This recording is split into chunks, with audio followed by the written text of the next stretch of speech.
expert guests and authors on these topics and more. It's the Opperman Report.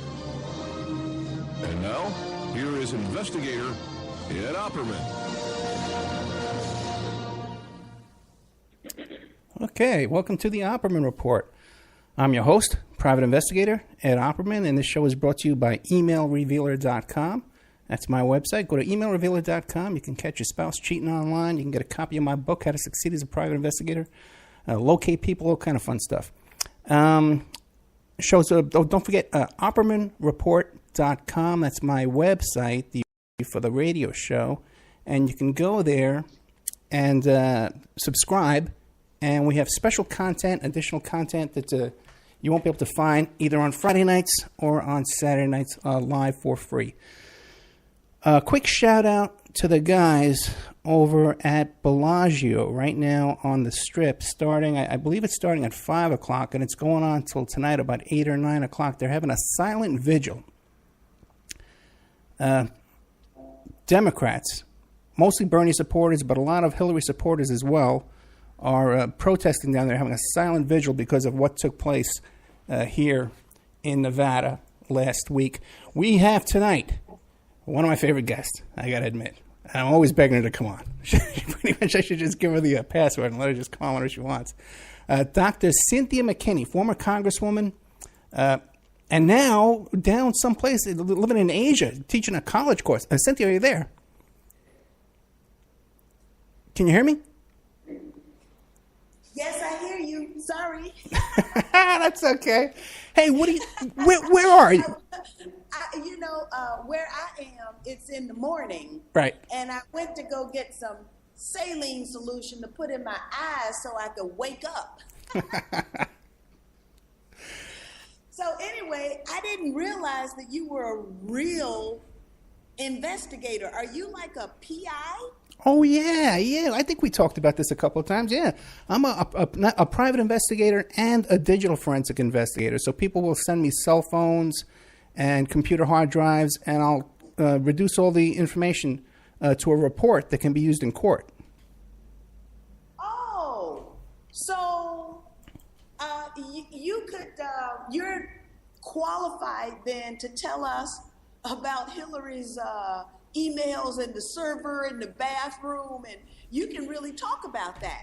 You know what, Cynthia? I can. In a lot of ways, I can. And I have my own theory about that, and I'd like to hear what you think.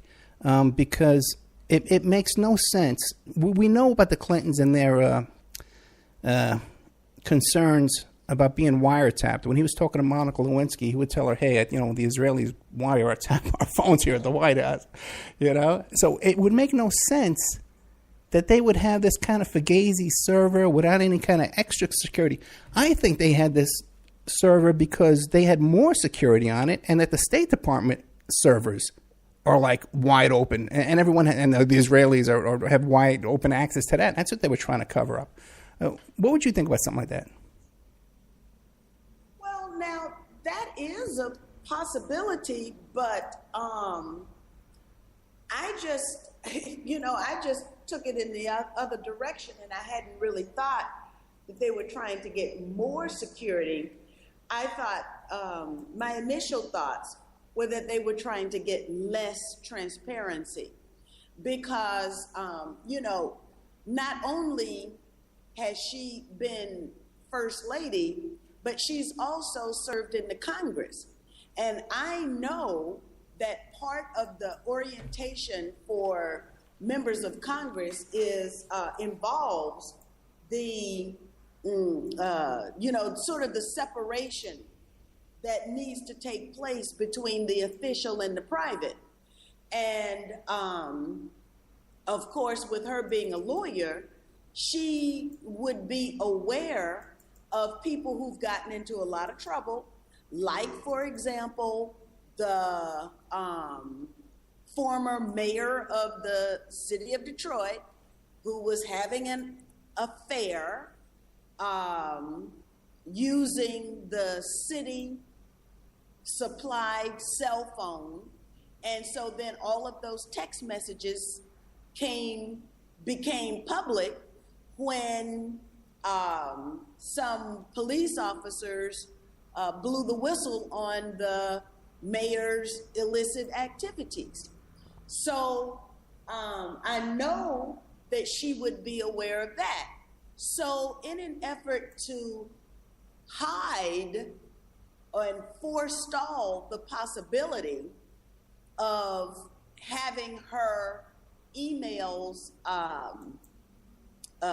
made public in the future, that she would just move everything off the publicly owned facilities and onto the privately owned facilities where she could do exactly what she's done, and that is turn over what she wants to turn over and keep private that which she wants to keep private. This would have allowed her to conduct private, personal foundation business on sort of government time, in quotation marks. And it would have allowed her to have the freedom to have that kind of a discussion using no matter what. I used to have two cell phones. I had my personal cell phone and I had the government cell phone. And so personal calls, me and my mom having a chat, that would go on my personal phone. Me and my mom discussing my schedule, or my mom discussing my schedule with the staff, that goes on the public phone. And it's not very difficult vision to make, but it is somewhat cumbersome. And as I say, it allows the public disclosure of the contents of these emails. If you're as crooked as the Clintons have proven themselves to be, then using Trump's terminology, then it sort of stands to reason that you wouldn't want all of that to become public. So I feel the opposite view of yours, that she wanted less transparency, not transparency. Okay, you know what? Your audio sounded great in the beginning, but then a couple seconds ago, like, did you move around or something? Do it change anything or move? Maybe I moved, but I'm sitting right here. Okay. How is it now? Because if it's not so good, I'd have to move and go find some headphones. Yeah, try and find the headphones. Yeah, and I'll just fill in while you're finding that. Okay. Okay. Okay. Just want to update everybody on Reverend Pinckney. I had a conversation with Reverend Pinckney yesterday, and we recorded. He called me from prison, and we played it last night on the show. And we got some good news. He has a bail hearing, an appellate bail hearing, or a motion going in this Monday coming up. So while this appeal is pending, because what happened was this. They filed this appeal last Wednesday, and we were talking about it. We had him on a show previous to that. Then Wednesday, they had the appeal hearing. ACLU was there. A lot of guys were there. A lot of good stuff went on. And they've decided that there's a similar case that's before the Supreme Court. This guy, Brandon Michael Hall, who has a similar kind of forgery case, and they think it should be treated not as a felony, but as a violation, which would be less than a misdemeanor. Okay, this would be great if this would be ruled that this kind of crime, the exact same kind of crime that Reverend Pinckney was wrongfully convicted of, would be considered a violation. Then he would walk out the prison the same day once we get that ruling back from the Supreme Court. But otherwise, too, while we're waiting for this appeal to come, because it is before the Supreme Court already, and it could take a long time. It went before the Supreme Court in January. It could take up to a year. So we're hoping that Monday, this motion for an appellate bond will be granted. And then Reverend Pinckney will be able to get out on bond. And at that point, we need to raise money for him. So you go to bhbanco.org and make that donation. Dr. Mckinney, you back? I hear rustling over there. Over there. I'm starting. Is this better? Yeah, it is. It's a lot better. It's a lot better. Now, Okay. Now, Great. real quick, but first of all, this whole thing with the server, it totally circumvents the Freedom of Information Act because now it's useless. Yes, that's right. Right. That's right. Now, where are you? I'm in Dhaka, Bangladesh. Bangladesh. And why are you there? I'm teaching at a university here. And what kind of course? Well, I teach introductory political science, and I also teach graduate level, MBA level business courses. I teach entrepreneurship, leadership, organizational development, and I also teach introduction to political science. Okay, very cool. So how long do you think you're going to be there? Probably, if I'm lucky, if I'm able to do what I want to do, I will do that for probably another year. Okay. And then try and figure out a way to come home. Okay. Well, they may not let you out, right? They may not let me in. Oh, no. Well, not if someone announces that they want you for their vice presidential candidate.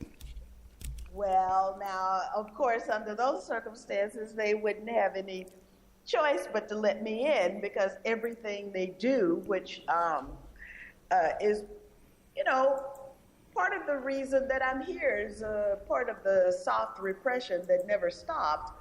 And our country is literally changing before our eyes.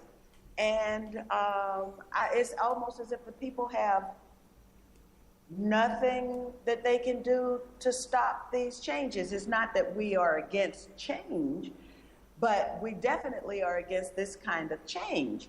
And what kind of change are we talking about? We're talking about the kind of change that allows the complete destruction of the Bill of Rights, the Constitution, the freedoms. I was going to ask you, if you're a PI, what happened to our freedom? Where is our freedom? You're so right, especially because when I was a young PI in New York City, working for criminal defense lawyers, one of our biggest avenues for defense was the Fourth Amendment. Let's attack the search warrant. Now it's unheard of. It's a waste of time. Nobody even talks about it. It's a big difference. It's not that long. We're talking 30 years. That the Fourth Amendment's just gone. Yeah. Well, and this is what you do, so you know. It's terrifying. Yeah, it's terrifying. And so, it's a kind of terror that can be wreaked on the people, and we don't have any recourse. We're just being subjected to this kind of terrorism against us. And what do? All we do is try and assert the rights that we used to have, only to find out that they've changed. They changed on us. Now, living in Bangladesh, how do you compare freedoms there to freedoms here in the United States? Oh, well, this is something that's going on all over the world, and it seems as if there's, how can I say, a transnational push against toward authoritarianism, toward even in some cases totalitarianism, and so the prerogatives of government just take precedence over our rights. That's the way it seems, and that is without distinction, I think, whether you're in the U.S. or you're in Bangladesh or you're in some European country for that matter. I had some European friends who were targeted. How can I say? They were. What I'm trying to say.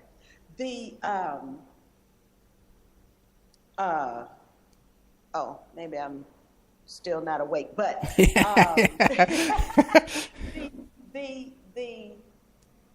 the houses were gone knocking door to door. How can I say that?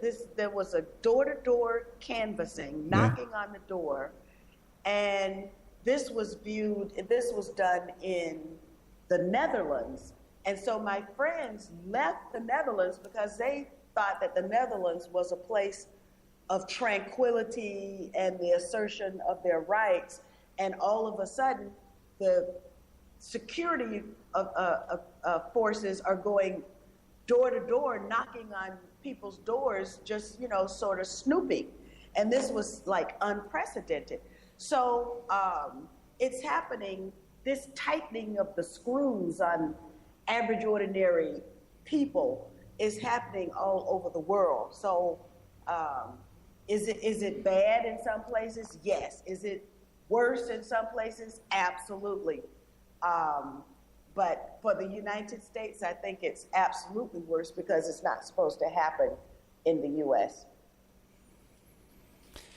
Yeah, and we've seen an increase in the shooting deaths of unarmed men, in the streets, and then nothing happens. Nothing happens over and over and over. A guy like Eric Garner, being choked on camera right there, right in front of our eyes on Staten Island, where I grew up, Yeah. And so we have the problem now with women being targeted by the police. And so you've got women who are being killed on the side of the road. Or that's true. Whatever, it's just, it's a tragic situation that the political system is supposed to prevent, and yet the political system actually is facilitating these kinds of egregious human rights violations. Now, do you have any kind of encouragement? Do you have any hope when you see something like Bernie Sanders and you see someone like Trump and sort of like the little guy is trying to get into the system and kind of waking up, maybe a little misdirected, but like I always thought, because when Bernie first showed up, because me, I'm on the left. When I first saw Bernie show up, I said, well, listen, he's not saying everything. I thought you were on the right. Yeah, right. I look at Castro with a suspicious eye. Okay. Listen. Sorry. Yeah. Now listen. And I said, listen, he may not be perfect, but we take these people they're not afraid of the word socialist, first of all, right? And we take these people and we can organize these people that are behind them. Okay. And next time around, they're going to be more radical. We move them further to the left. And I've met these people at these rallies, the Bernie rallies, and there's a smart crowd of not just young people, all ages. And it's a very literate crowd, very smart crowd. Now, do you see any hope in that for our future? Well, absolutely I do. You're correct that on some issues, Bernie just isn't there and hasn't been there. And, so the record on the endless wars, the support for the Zionist state, the voting record reflects, I think, a previous Bernie who didn't give much consideration to that. The idea that he would say that Hugo Chavez is a dead dictator. I mean, these things indicate that this is someone who's clearly not paying attention to what's going on in the world, and the votes for Israel's multiple wars against Gaza, against the people of Gaza, and the treatment of the Palestinians indicate someone who just went along to go along and maybe believe the hype. But during the course of this campaign, I have seen Bernie Sanders grow as an individual into at least an acknowledgement Not that his previous position was wrong, which he doesn't have to do, but to at least acknowledge that, there is a problem with Gaza and the Palestinians and Israel. There is a problem with these wars. He hasn't yet taken the step, we're going to cut the Pentagon budget. He hasn't gone that far.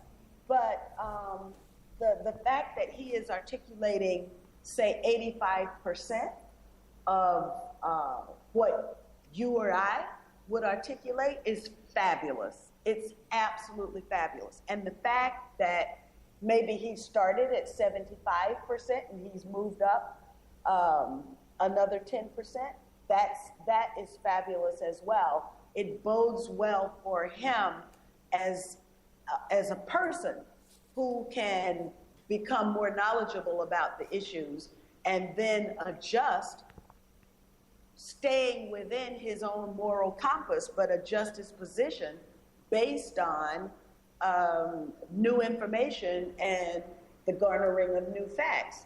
So this is something that's fabulous for us, and I agree that he should go all the way, because imagine if Bernie Sanders goes into the Democratic Convention tied with Hillary in terms of the pledged votes, and so the difference between Bernie and Hillary basically goes to the superdelegates. In a situation like that, it is absolutely impossible for the Democratic Party to do the Democratic thing, the small d Democratic thing, which is to reject Hillary Clinton, because the forces are going to be so great. But that is exactly what the Democratic Convention ought to do. It ought to reject Hillary Clinton. Plus, she's got at least 3 outstanding investigations on her, and her chief of staff. Nobody's even talking about what they did in Haiti, which I wrote a whole piece about for RT, which is available at rt.com, about how Cheryl Mills literally changed the outcome of the Haitian elections. Now, if they would do that to the Haitian people, imagine they're not going to not do it to the American people. And in fact, that's exactly what's happening. They're subverting democratic principles for their own personal gain. And that's what they did in Haiti, and now that's what they're doing in the U.S. It's funny, while you're talking, I'm making little notes, and when you're talking about how Bernie's coming along, but you gotta take your hat off when the man stands up there in the middle of the debate and practically chokes on the name of Henry Kissinger and starts spitting out all of Henry Kissinger's crimes. Like, when's the last time you heard that? In a mainstream media debate, you don't hear it anywhere. And in the other one, when you were continuing talking, I made a note here. So we were saying, well, what can happen at the convention? I made a note here, FBI. That's what we're hoping, Yeah, that's right. That's right. Well, and the Obama administration just needs to allow the investigation to go wherever it may. But I can already list out the crimes that were. How did Hillary Clinton's brother end up with a gold mine in Haiti when the Haitian people have consistently rejected mining gold? Because when the U.S. military troops occupied Haiti, they stole the gold. And the Haitian people have consistently said, we are not going to mine any more gold until we get our gold back from the Federal Reserve.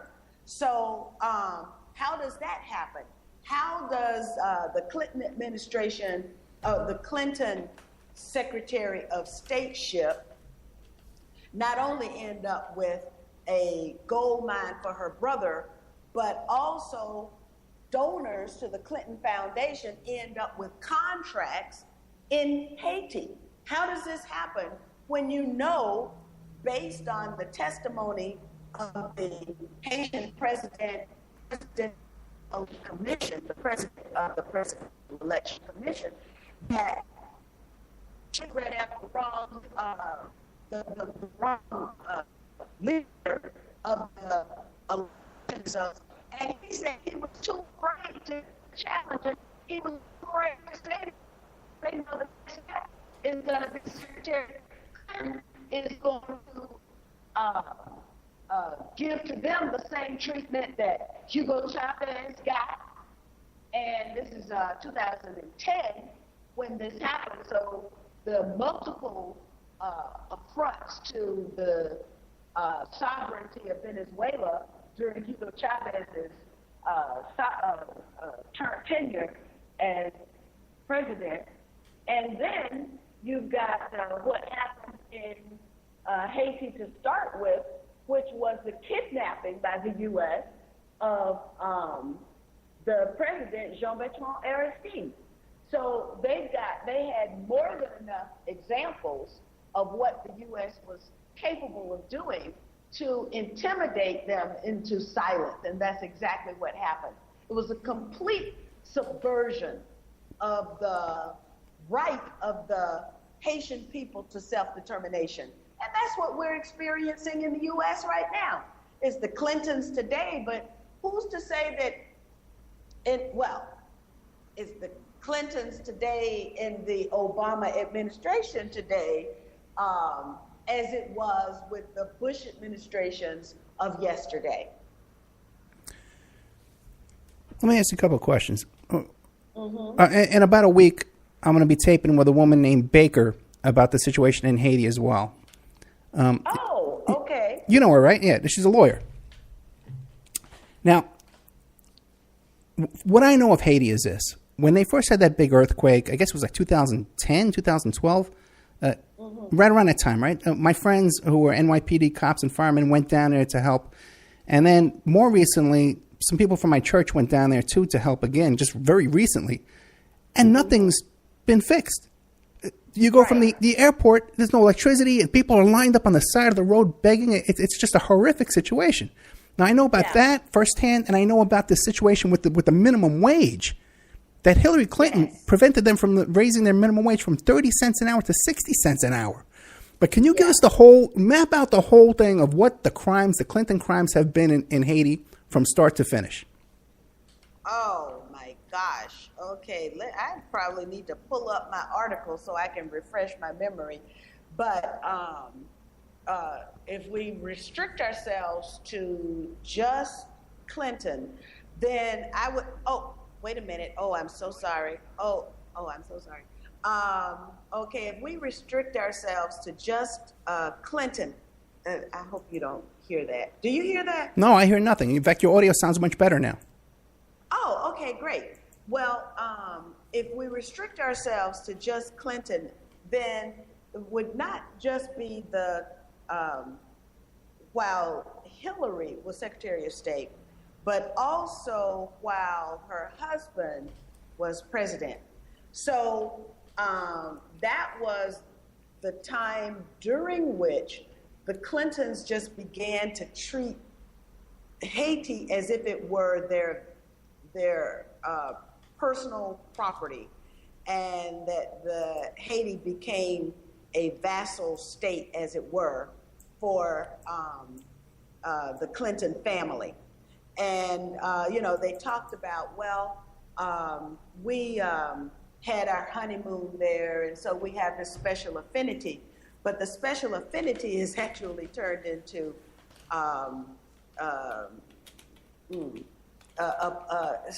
turned into the scourge for the Haitian people.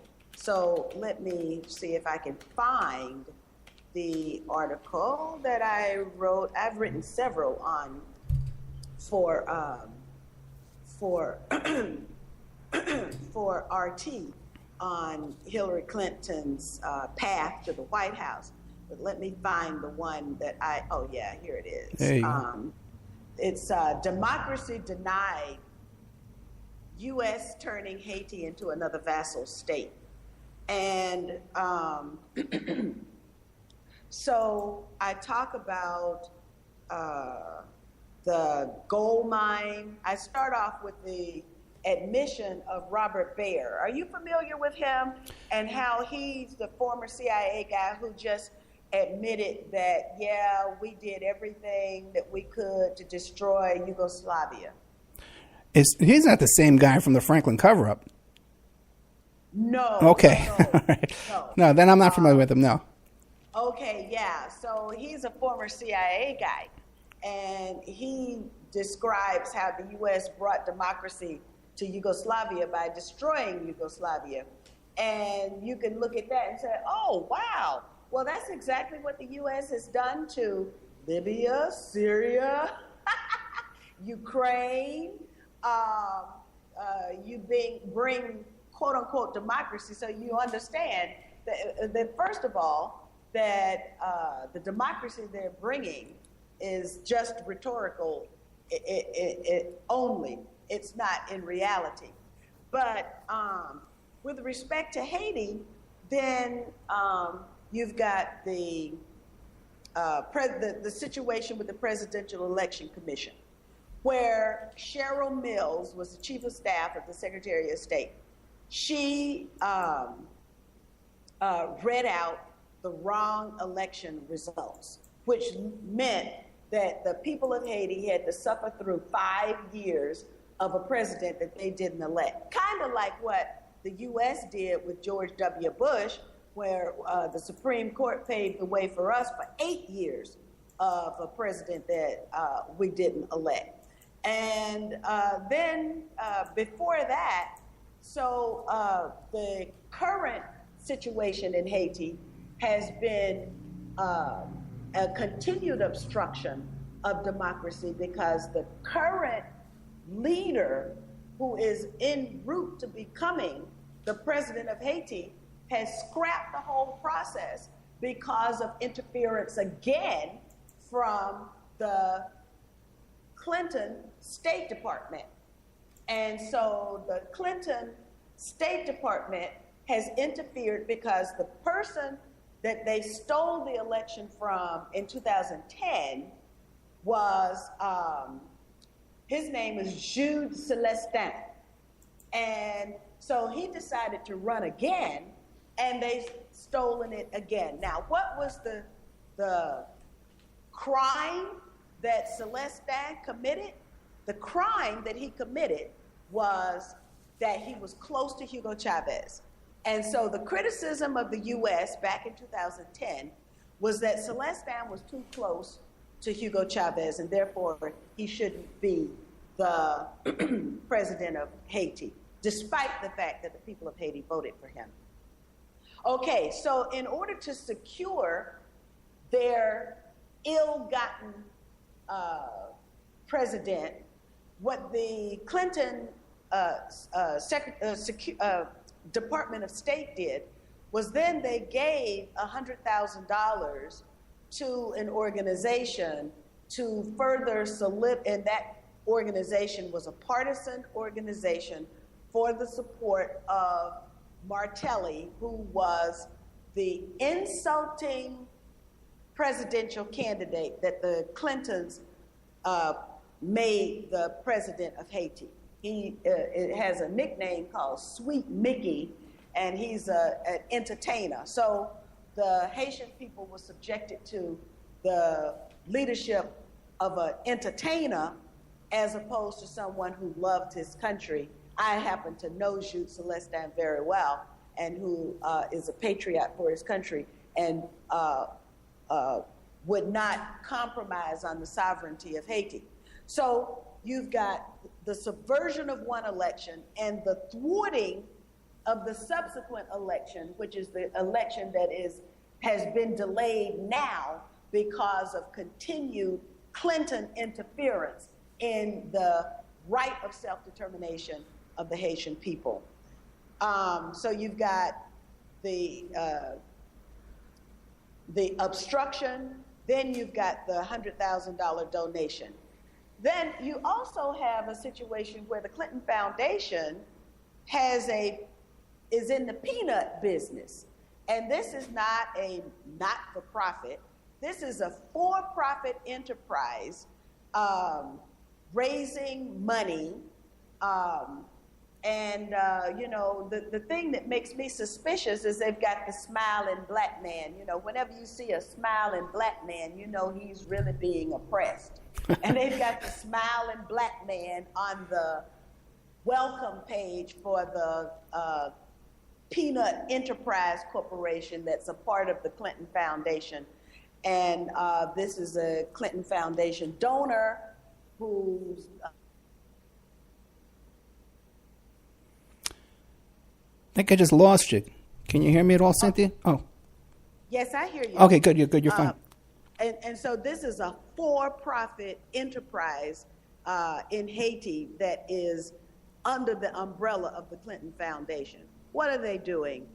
Then, of course, this is the serial destruction of the Haitian right of self-determination. I go on to talk about Jude Celestin and how the U.S. Embassy in Haiti has tried to strong-arm the situation.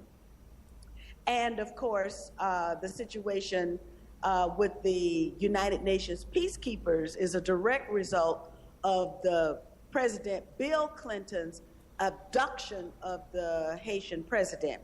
So Jean-Bertrand Aristide was abducted, and then the United Nations troops were sent in as occupation troops, and they remain today. I just read that the Brazilians are having second thoughts about occupying Haiti, and I wish that the Brazilian government, the Brazilian government itself is under a destabilization effort because of its participation in BRICS. And so you look and you see that all of the BRICS countries are being destabilized. That's Brazil, Russia, India, and China. And of course, so we know what's going on with Russia. The United States Pentagon has claimed Russia as a threat to the well-being of the American people, which we know that's not true. This is in a bid to rekindle the Cold War.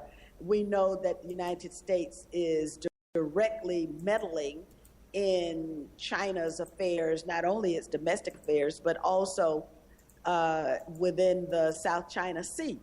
The United States is conducting patrols at how much cost to the U.S. taxpayer patrolling the South China Sea, so as in an effort to contain, quote unquote, contain, going back to 1948, George Kennan policy of containment of China.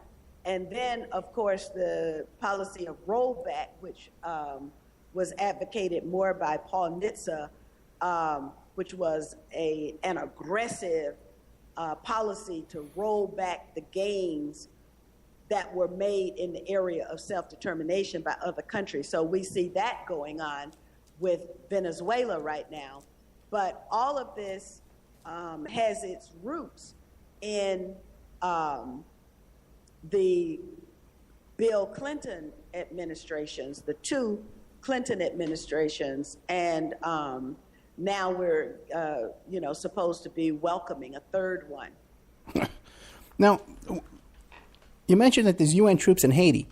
Yes. Now, is anything being done to rebuild Haiti from this earthquake? Because nothing's changed. Well, President Hugo Chavez, made the allegation that the United States has weapons that are capable of creating earthquakes. And so there have been other scientists also who say that the United States has the capability of creating earthquakes. So that is an issue. Well, what exactly was going on? We also know that fracking produces earthquakes. And was the United States engaged in some illegal, because it had not been granted by Jean-Bertrand Aristide, but was the U.S. involved in some illegal mining in Haiti that caused the earthquake? Those are questions that we don't know. Well, we do know about the equipment. We know that from the scientists. But was this something that was deliberately targeted at Haiti, or was this just an accident that happened as a result of mining or something else? We don't know that either.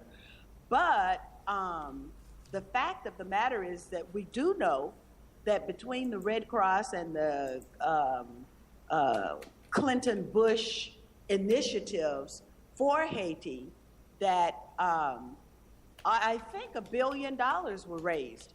And from what I have read, only 6 houses were built. And people should know, too, that Haiti's attached to the Dominican Republic. There's 2 countries on like one island. On the one island. And right. And there's no, Dominican Republic's, it's still a poor country, but they're not living under these kind of conditions that Haiti's living under. I'm just stuttering here because you tell me that they raised $1 billion and they built 6 homes.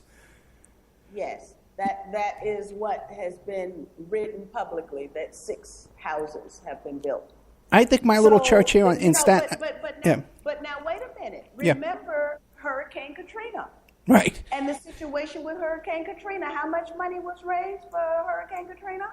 And the Katrina residents, the Red Cross admitted that they took the money in for Katrina and they spent it elsewhere or didn't spend it at all. So I wouldn't give the Red Cross not one red penny that is not worth a penny any longer. But I wouldn't give the Red Cross a penny, and I would give the Clinton Foundation less than a penny. Well, I don't think any normal people who would normally donate to a charity give any money to the Clintons. It's all mostly big, giant people who want favors and stuff, right? Well, I think I saw something, I'll guess on the low side, but I think it was something like $100 million during the time that Secretary Clinton was Secretary of State. So, this is an amazing, somebody has written a book called Griftopia. Oh, yeah. And, this phenomenon of grifting, going from place to place. And, I guess they learn from the best. So you've got these pernicious influences, financial influences that go from country to country, and they steal, rob the country blind, and then they go to the next country and they do the same thing. And this is what happened to Russia in the 1990s between Gorbachev and Yeltsin. And so it's just their turn to do it to the U.S., and so they're doing it to the U.S. now. And after the U.S. has been wrung completely dry, people have nothing in the U.S., then they'll move to someplace else. The indications are that they'll move to China, and they'll wring the Chinese dry. I'm hoping that the Chinese won't let them come in won't let them slither in to steal everything from them. But this is kind of this griftopia, this grifting kind of behavior that is taking place, and the people are the ones who are suffering. The Clintons are such shameless criminals that I could see a time 10 years from now where every Christmas they'll have people out there ringing bells with the Clinton Foundation in front of the store, in front of the supermarket. All the Christmas shoppers, give us your cash so we could send it someplace else. Meanwhile, it's going into their own Swiss bank accounts. Hey, did they come up? They did come up on those Panama bank accounts. What do you know about that?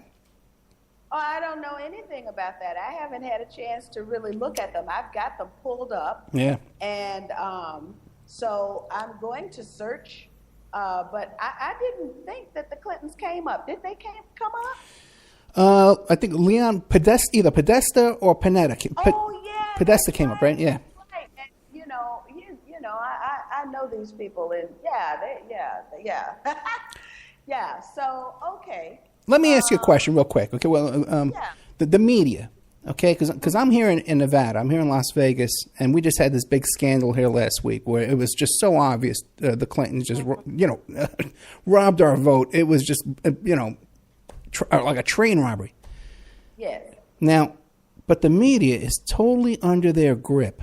Now, do you understand what's the mechanism? How does that work? I know on MSNBC there's this young woman. She's like an Indian woman. Her name's like Kristen, something like that. And she just seems to, like, you can just see from the start of her covering the Clintons till today. Now she's just in bed with them, like she's their spokesperson. How does that work? How do they control the media in such a powerful way? Well, one of them's wife is the lawyer that the Clinton campaign has hired for all of the Clinton staffers that are being deposed right now by the FBI. Okay. And I can't remember. I think that's. Oh, I know who you're talking about. Chris Matthews. Okay, maybe. No, his wife is running for Congress. Okay. It's somebody on NBC or something. I can't remember now. Okay. But okay. So, yeah, Chris Matthews becomes compromised because, of course, he wants to become a part of actually, in many respects, the media at a certain level, you have the White House Correspondents' Dinner and everybody wants to go and everybody wants, So if you're a part of the merry-go-round, that circus of the merry-go-round circus, then you... Yeah, you just dropped that again. I just totally lost you just now. That Bangladesh, we have to get some Clinton Foundation funds over to Bangladesh. She's online. Cynthia, can you hear me at all? Maybe I lost Danny too. Okay, hold on while we get this call back, it says. It doesn't quite yet. I think we're trying to get Cynthia McKinney back online here. We just lost her because she's in Bangladesh. And maybe the Clintons may have cut the phone lines down there. They have their operatives down there in Bangladesh out in front of Cynthia McKinney's apartment. I wonder if she lives in an apartment I think she does live in an apartment. She told me last time we were talking. Because we tried to book a show with I should be saying Dr. Cynthia McKinney. Because I tried to butter up doctors in case I need a prescription. But she's not that kind of doctor. Oh, Cynthia, you're back. Dr. McKinney. Dr. McKinney, you're back. Thank you. Look at this political system that is being touted around the world by the U.S. as the best political system possible. Oh, we just lost her again. It says, hold on while this connection, get this call back. We actually tried to do a show one whole week. We spent a whole week trying to record a show with Dr. McKinney. And we just had this problem. Call after call. We tried at 7 because it would be 7 in the morning my time and 7 at night her time. Like right now, it's like 7 o'clock in the morning her time, or even earlier. So it's also what Libya used to have, so that people themselves decide the budget, they decide what's important, they decide the policies, and so you have direct democracy. There is a mechanism that is possible for direct democracy if one would choose to have that, rather than an indirect democracy where the people say, oh, I have the power. This is democracy. I have the power, and then the people willingly take the power that they have and give it to someone to exercise on their behalf. And then when they want health care, for example, they have to go to those people and say, oh, please, please, please, give me health care, when they actually had the power themselves. But they gave the power away because they've been connived into thinking that that particular system is the best political system for them. But basically, it's not the best political system for them. For example, we have 535 members of Congress. And so if you get 270 votes, then you basically control, 300 million people? That's the system that we have. Indirect democracy, a republic, is that some entity or entities can control 270 votes in the Congress and thereby control 300 million people. Now, does that even make sense when you look at it that way, which is the objective reality that we're all living? Does it make sense? Well, what are you recommending then? I'm recommending direct democracy of the sort that the Jamahiriya represented. The United States went to war against the Jamahiriya because the Jamahiriya gave a voice, and this is in Libya, sorry. Okay. Because the Jamahiriya gave a voice to every Libyan, and every Libyan could determine, okay, we want to use our oil revenues to subsidize education.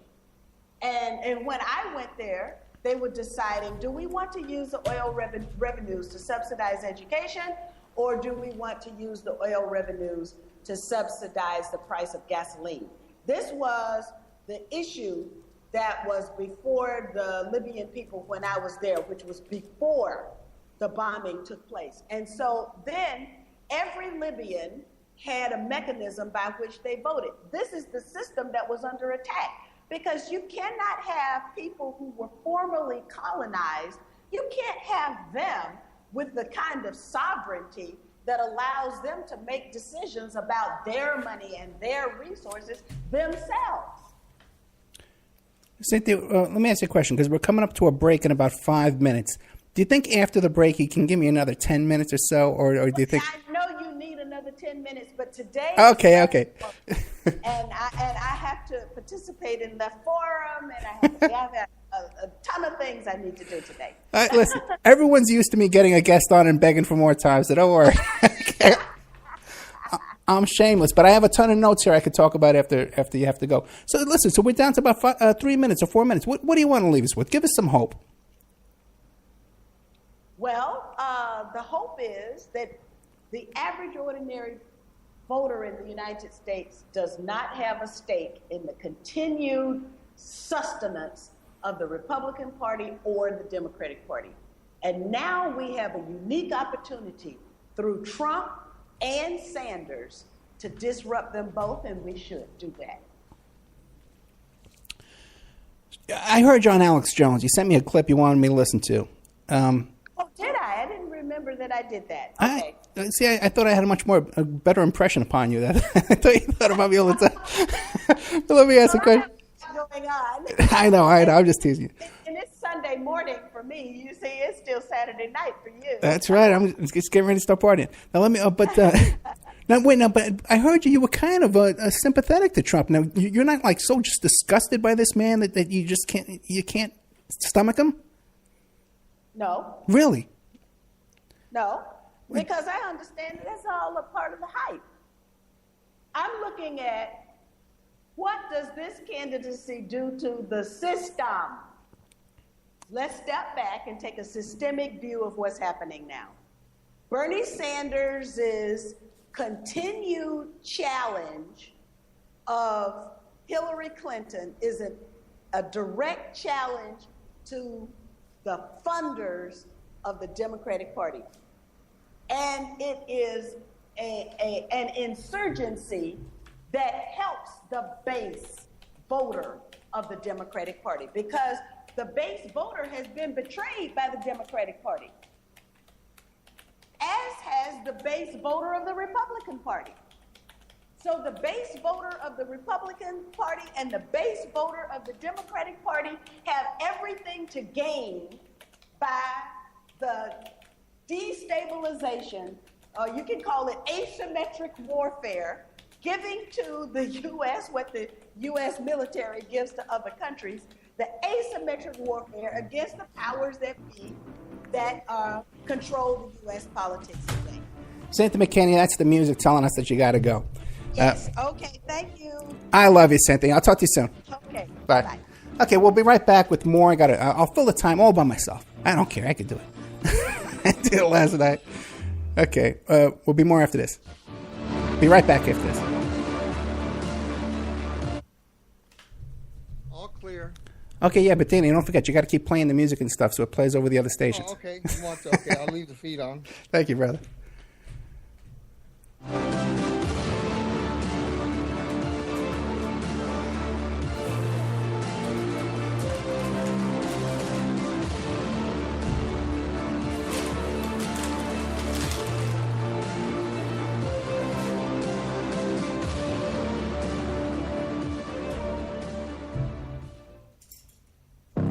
Welcome to the world's meeting place.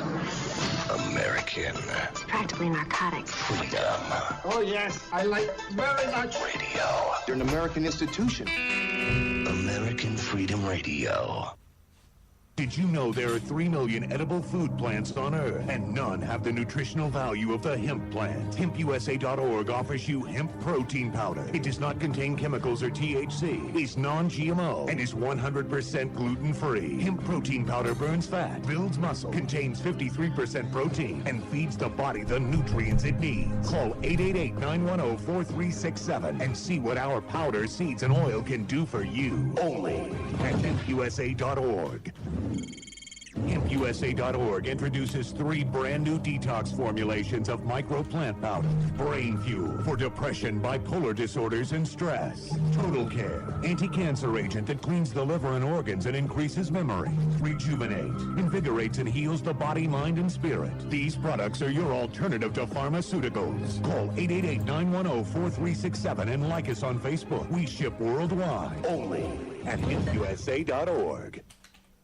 The last hour of American Freedom Radio you have been listening to is proudly sponsored in part by BigReggaeMix.com, the global healing station. Produced by Mitch Santel and executive produced by none other than Errol Brown, winner of 5 Grammy Awards and the last producer and engineer of Bob Marley. Visit us now at BigReggaeMix.com for the latest show schedule, updates, and blog postings. And don't forget to follow us on Twitter, too. BigReggaeMix.com. Everybody talking about gun control. Gotta get rid of the guns. I like guns. You got a gun, you don't have to work out. I ain't working out. I ain't jogging. You don't need no gun control. You know what you need? We need some bullet control. We need to control the bullets. That's right. I think all bullets should cost $5,000. You know why? Because if a bullet costs $5,000, there'll be no more innocent bystanders. Every time somebody gets shot, you'll be like, damn, he must have did something. So they put $50,000 worth of bullets in his head. And people would think before they kill somebody, if a bullet costs $5,000, man, I would blow your head off if I could afford it. I'm gonna get me another job, I'm gonna start saving some money, and you a dead man. You're listening to AmericanFreedomRadio.com, the network who perseveres in delivering intelligent debate, constructive dialogue with true independence. The freedom to broadcast the truth is not free at all. So what is American Freedom Radio worth to you? The empowering information with fun, honest and pure integrity behind it provides an example to follow, friendships to flourish, with the moral altruism that pulls no punches. The hosts sacrifice and show remarkable discipline in their duty to deliver quality radio in service to the community with strength, wisdom and loyalty. The founders of AFR wish to thank you personally for sharing your views and insights to make the best radio and alternative media. Now it's time for you to give something back and play a vital role in the future of America. Be as generous with us as we've been with you. Click on the donate banner at AmericanFreedomRadio.com or volunteer by emailing AmericanFreedomRadio.com. Vaccine, psychotropic drugs, and artillery batteries not included. No rules, no rules, no taboo topics, no taboo topics, no fear of doom, no fear of doom. We are American Freedom Radio, American Freedom Radio. It's the Opperman Report. Join digital forensic investigator and PI Ed Opperman for an in-depth discussion of conspiracy theories, strategy of New World Order resistance, high-profile court cases in the news, and interviews with expert guests and authors on these topics and more. It's the Opperman Report. And now, here is investigator Ed Opperman. Okay, welcome back to the Opperman Report. I am your host, private investigator Ed Opperman. And there's nothing more fun than having a whole hour to kill. Okay, of live radio. Okay, you know what I tell you? I really love Cynthia Mckinney. I'll tell you a quick story, real quick. But before I do, I just want to remind everybody tonight. It's starting, I think, right now, 6 o'clock, and it'll be going on for a few hours out in front of the Bellagio Fountains on the Las Vegas Strip. There's going to be a silent vigil about how the Democratic National Party committee here in Clark County, Nevada, stole our votes. You know, I did a whole hour on it last night, but people are still very, very, very, very upset.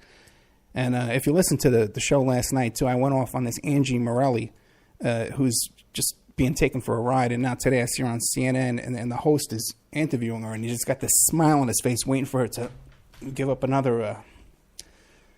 Anyway. Cynthia Mckinney, one of my favorite guests, for sure. And we've been spending a lot of time trying to record a show, either in the morning or at night, and then sometimes I got to go, either for me it's early in the morning, or for her it's early in the morning, or for me it's night, it's her at night. And then we try and do it, and then we've had so many really, really, really bad Skype connections, we just gave up. And then she did the show with Alex Jones, and she says, hey, you know, let's try it, let's see if we can do it. So I begged her to come on for 2 hours, but I knew she would only do 1 hour, so I have some stuff prepared. I'm not an amateur at this, you know. I'm not a professional either, but I'm not an amateur at this stage. Been doing the show for 4 years. I'll tell you a funny story. The first time I was going to book Cynthia Mckinney on the show, I was so excited, you know. And I thought, oh man, I got a former Congresswoman going to come on the show. This is the coolest thing in the world. And this is when I was doing the show, the first station I was on a long, long time ago.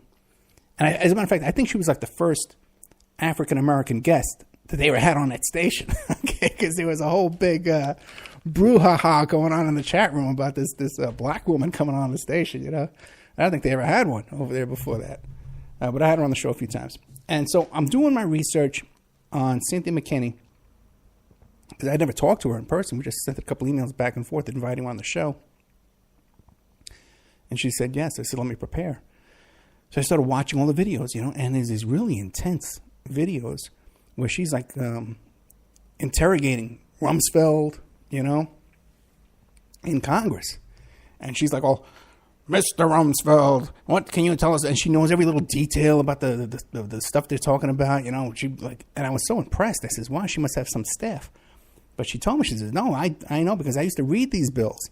And then I would read these reports and these findings, and then I would question them. You know, I really took it serious. So that first interview, you should check it out.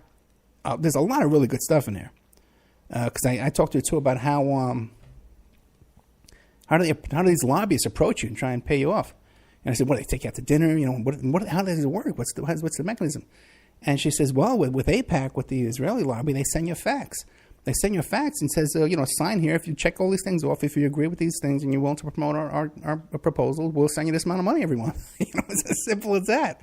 And that's a fascinating interview. But I'm watching her being all like real strict, you know, and being all serious with these congressional hearings. And I got so scared. I says, oh no, this is what happens if she comes on the show and I say something wrong and she gets mad at me and she starts talking to me that way. What'll I do? I was terrified. You guys have no idea. I was really scared. Okay. And, back in those days, you just, you contacted the guest on Skype like 5 minutes before the show. Cause it was like Danny does it here at American Freedom Radio. It's kind of, he runs the board, and you just kind of log in and you do it. I don't control the calls and stuff. And as soon as we did, she came online and she had this big, giant smile on her face. And it was so relaxing. and we chatted a little bit before the show.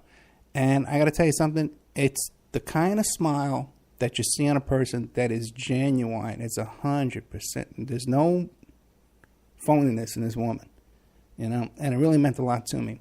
And we had a very enjoyable show. That was our first show.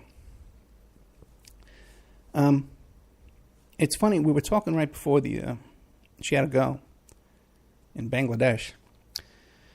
We were talking about how I guess it's called direct democracy, where everyone has it's one person, one vote, and you don't have like the electoral college. You don't have the representatives, House of Representatives, and it's all one person voting for everything. I forget what she described it as, something that they did in Libya, Fabian or something like that. Wasn't familiar with the term, but it brought back to my memory way back in the 80s when cable TV was first getting started. They had this program, this project that they were testing, like a beta testing thing that they were doing in Washington, D.C. with the cable access, the cable. And what they did was everyone who had service with this cable company had a little box inside their home, you know, and it was a crude little box with like 4 buttons on it, you know. And he says, and what we can do with this is people can instantly push one of these buttons and vote on what they want. You know, they could vote on a bill in Congress. They could vote on what TV show to play over the cable station. Do you want to watch Pretty Woman? Do you want to watch MASH? Do you want to watch porno? And porno would probably win every time. But these 4 buttons, you know. And it was such a big deal about this. That, it's new, it's going to change everything. You never hear about it. You never hear about that anymore. Because God forbid, if they did have that, if they had this, first of all, now they would have the technology that they could steal our buttons and everyone could push the first button, but they'll record it as everyone pushing the 4th button, like the Clinton button, right? But you never hear that anymore. And they said, because you know what, man, if people could vote, they would vote out the whole Congress. They would kick the president out. They would vote in Bernie Sanders probably, you know? So very interesting how she brought that up. Another thing she brought up, I'm going to call a segment of the show, tribute to the last hour of the show, is about Bush was not elected in 2000. And I happen to know a little bit about something about that. And it's kind of interesting because by coincidence, Cynthia Mckinney is the one who ran the congressional hearings about the same topic. Now, as a private investigator, and she kept bringing it up, I was a PI, you subscribe to these database services. Some of them you may have heard of, like NoX and Accurate, LexisNexis, ChoicePoint. These are some of the bigger ones, right? But there's also some lesser-known ones. And there's a company now called TLO, and before that, it was called, at one point it was called IRB, when it was big. And it was this big company that made a lot of money. And the guy that ran it was this interesting character. He had some kind of cocaine smuggling background, and he was buddies. He's dead now. He just died in the past 3 years. And he was buddies with John Walsh, you know, from America's Most Wanted, because they both came together on one of his private planes to the PI convention here in 2003 to discuss the database, you know, service. Because when he started IRB, he did this thing where you could do a locate, a people search, for like 8 cents, I think it was, or 10 cents. Then it went up to 25 cents, you know, which normally it goes for like $1.50, $2, you know. And with that, anyway, it's a basic search where you can search for people by name, age, social security number, address, and by either one, and you'll find the guy and you'll locate them. So, but at the time of the 2000 election, he had a company called IRB. I forget this guy's name. He's a legendary guy in this business.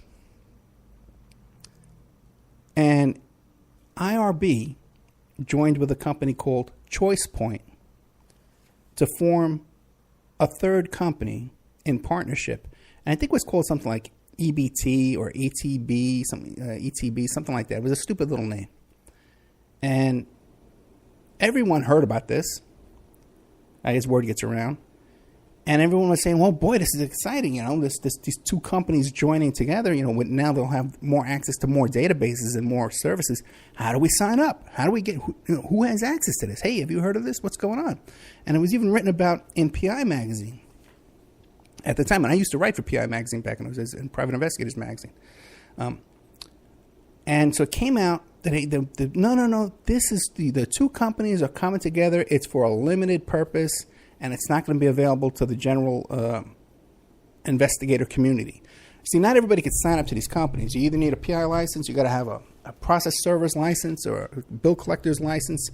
You have to be in one of these types of businesses to be able to access these databases, because you get access to full Social Security numbers and stuff, and criminal records checks, all kinds of stuff like that. So what was this that these two companies were doing? And what it turned out to be was, this third company, this third joint company, the sole purpose of this company was to create a database of criminal records in the state of Florida. And what they did was, let's say you got a guy named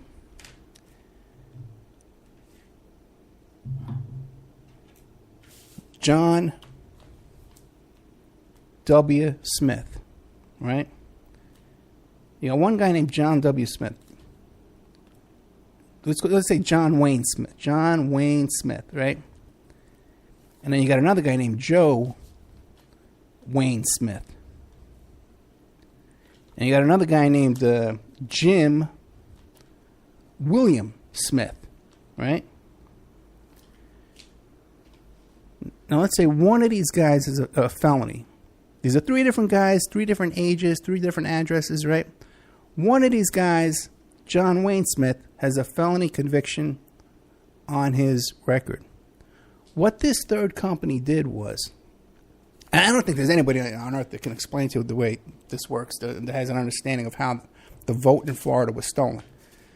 If John Wayne Smith has a felony conviction, you can create a database that when you search for John Wayne Smith to have a felony, it'll pull up J.W. Smith, Jim W. Smith, Jim William Smith.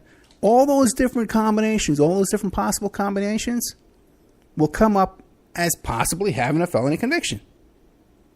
Now, you don't want that. You want it to be more accurate. So you put another scrubbing. You scrub it down further by age and Social Security number, last 4 digits, different things like that, so that you're not accusing people wrongly of having a felony conviction. Because, by the way, if you do, especially for employment screening purposes, you can get yourself in a lot of trouble doing that. Okay? You wind up behind a lawsuit. And by the way, as you guys know, too, I used to do that. I used to do employment screening. That was one of my big companies that I had. And I actually taught a class on it, too, in one of the PI conventions. So that's what they did down there in Florida. These two companies got together and they created pretty much a Fugazi database that took a lot of people, Democrats mostly, and gave them all felony convictions. So that the voting, whatever was ever in charge of voting stuff down there, I guess it would be the voting commission, whatever, right? Who runs the election down in Florida would disqualify all these voters off the voting rolls for having felony convictions, possible felony convictions, when they didn't. They just had a name similar to a guy that did. And that's how they were able to steal Florida. These two companies,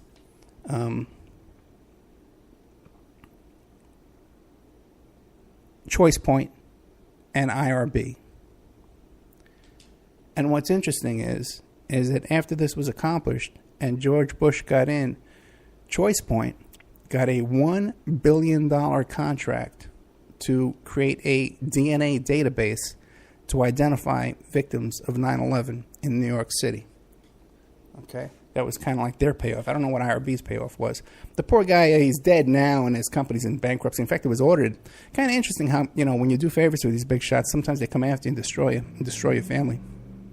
Because although this guy was loaded,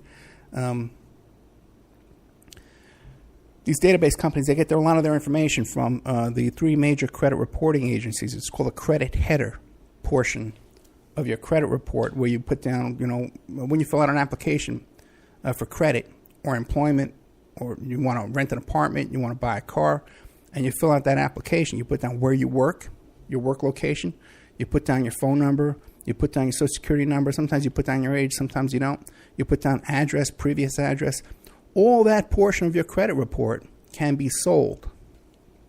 And that's where these database companies like ChoicePoint and IRB and Locate Plus and Accurate and all these companies, that's where they get that information. They buy those credit headers, and then they combine all that information, and then they sell it. That's how you do those instant locates, instant database locates.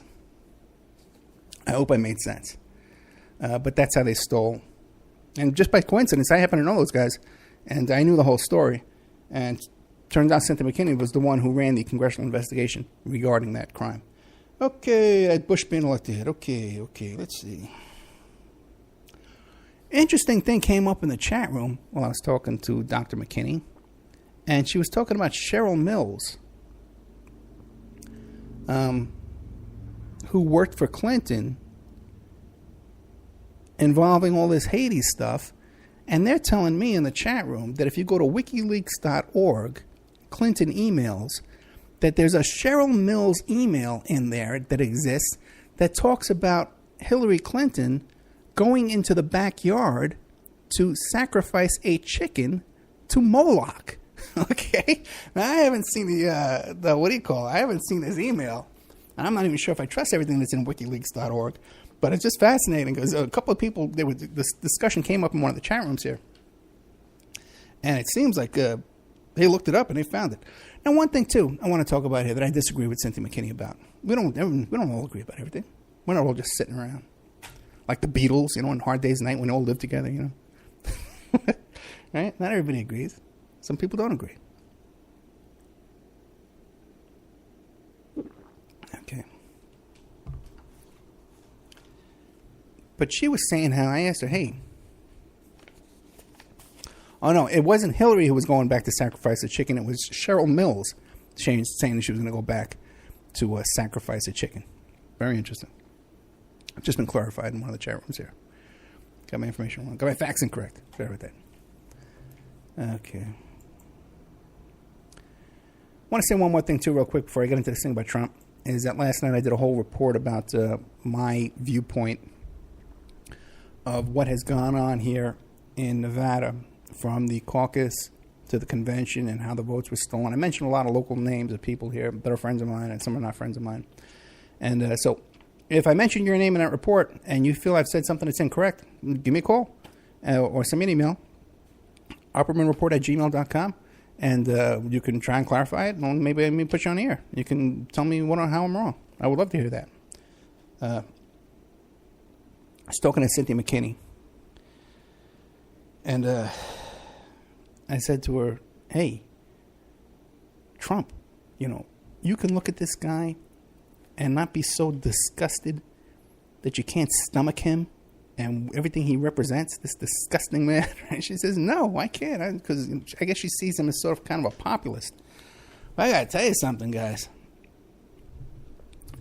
I did a show in the members section with this woman named Libby, who did a documentary about Trump, right?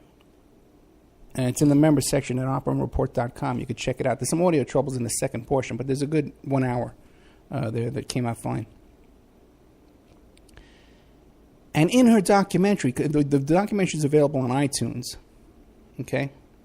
So right now, if you Google Libby Trump documentary, it'll probably pop up right away for you. And you could find it. You could buy it on iTunes for a couple of bucks. There was stuff in that documentary that I had forgotten all about. And it's about Trump's business dealings back in New York back in the 80s. Now, back in New York in the late 70s and the 80s, they did this. They passed some kind of law or whatever it was. I don't know what it was. But there was a thing where people who owned apartment buildings could convert them to condos or co-ops. So if you owned a building with, say, 100 apartments in it, and you're making $750 from each apartment, you could, in one day, say, well, from now on, I'm going to sell each one of these individual apartments for $100,000. People were making tons of money because you were getting, a building you couldn't get, you couldn't sell for that much. Suddenly you were getting for each apartment. It was huge. What do you call it? Windfall for these apartment building owners like the Trump family. But one of the problems you had in New York City is that the tenants who were renting in there, they had to be willing to leave, okay? And so the landlords wanted to get these people out. And what they would do is they would commit these crimes. They would turn off services. They would stop the garbage pickups.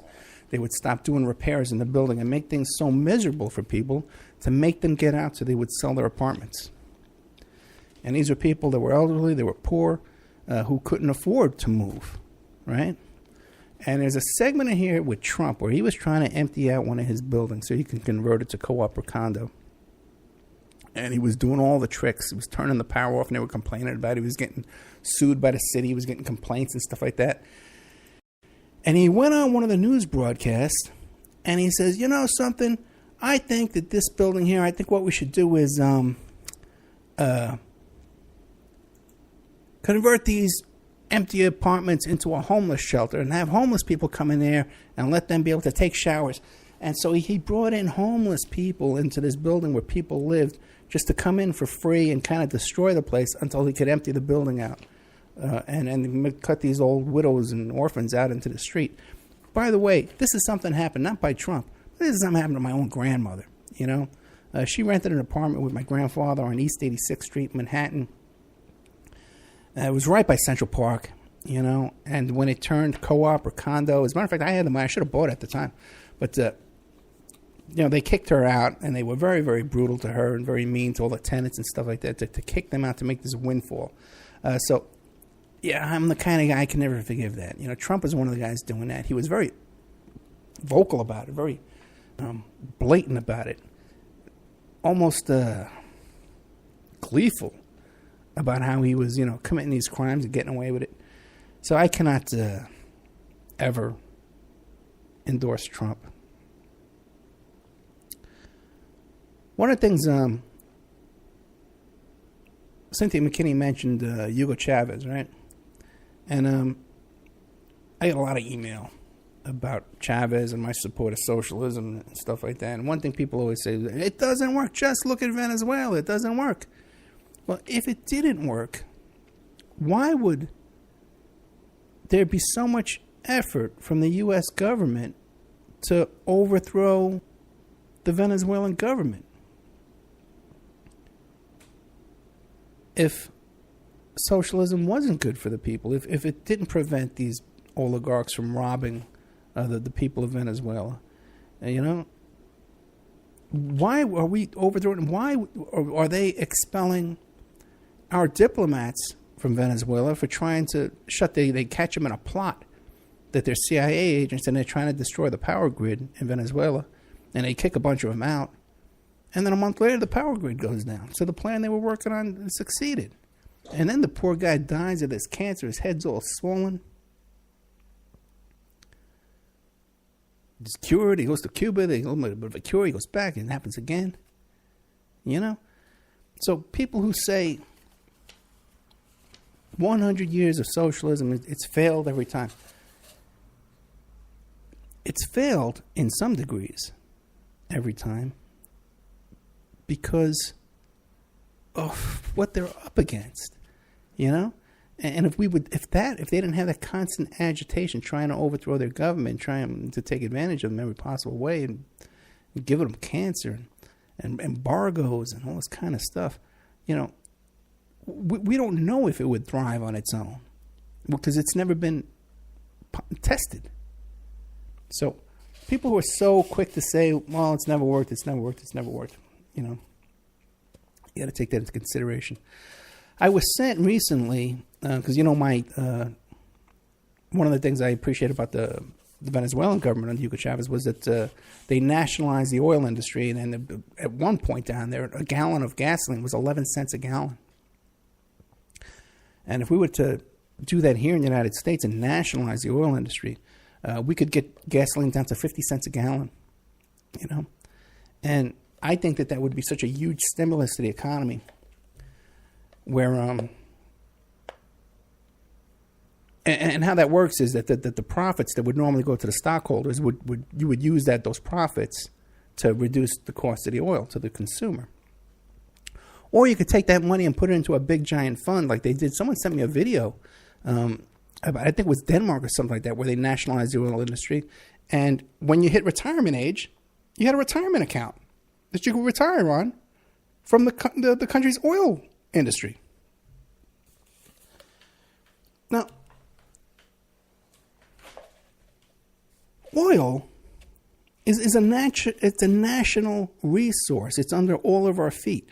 So it should be shared by all of us equally, whether you own property or not. Or whether, back in the 1800s, you were able to build a railroad to get to California, and take that land and go to stop off in Texas and start drilling for oil. None of us had a fair shake to get access to that oil that now these few people control and have become multi-hundred billionaires, So, in my opinion, just like in Venezuela, we nationalized the oil industry.